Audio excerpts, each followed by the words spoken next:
راجع به قصه مرحوم آیت الله شریعت مداری، ایشان فرمودن، یعنی استاد ما حضرت آیت الله عظما سید محمد صادق روحانی مدظل العالی، فرمودن که بعد از اینکه اون قصه پیش آمد و ایشان حبس شدن در خانه، من میرفتم دیدنش، چون منزل ایشون در نزدیکی منزل مرحوم آقای شریعت مداری هست.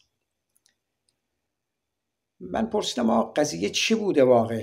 واقعا قطزاده از ایشان چنین اجازه‌ای داشته است برای کودتا؟ این حرفایی که بوده حقیقت چیست؟ ایشون فرمودن که من خودم از آقای شریعت مداری شنیدم که ایشان 3 بار قسم خوردن به لفظ جلاله، بالله تالله والله قسم، که من اصلا آقای قطزاده را ندیدم که بخوایم با آقای قطزاده بشینیم مذاکره کنیم، جلسه بذاریم، برنامه توطئه داشته باشیم، برنامه کودتا داشته باشیم. اصلا من ندیدم ایشان را. آقای شریعت مداری گفته بود که اگر این تهمت را به شما میزدن هنوز جاداست، چون قطزاده دیدن شما آماده بود، اون که وزیر امور خارجه بود دیدن ایشان آماده بود، با شما ملاقات داشته، ولی همون روز که آمد منزل شما، با اینکه منزل ما هم در نزدیکی منزل شما بود، به دیدن ما نیامد و اصلا من ایشون رو ندیدم.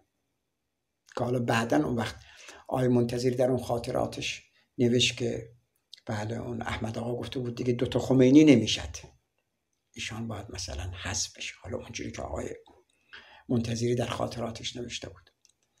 بعد گفت که ایشون فرمودن که آقای شریعت مداری گفتن که خیلی مرا اذیت میکنن این پاسدارایی که گذاشتن اینجا، من میرم دستشویی اینا آب قطع میکنن میبندن، من 1 ساعت 2 ساعت 3 ساعت باید بمونم اونجا.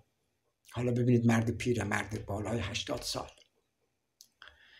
یا ظهر که میشه یا بعد از ظهر که میشه این دانش آموزای مدرسه ای را که تعطیل میشن میارن در خونه ما، از این کوچه رد میکنن، این دانش آموزای خونه شروع میکنن به سر و صدا و داد و حرفای ناسزا گفتن، حالا شریعت مدار فلانه، شریعت مدار فلانه، اینجوری ما رو اذیت میکنن، اینجوری ما رو شکنجه روحی میدن، ارتباطاتمون رو قطع کردن.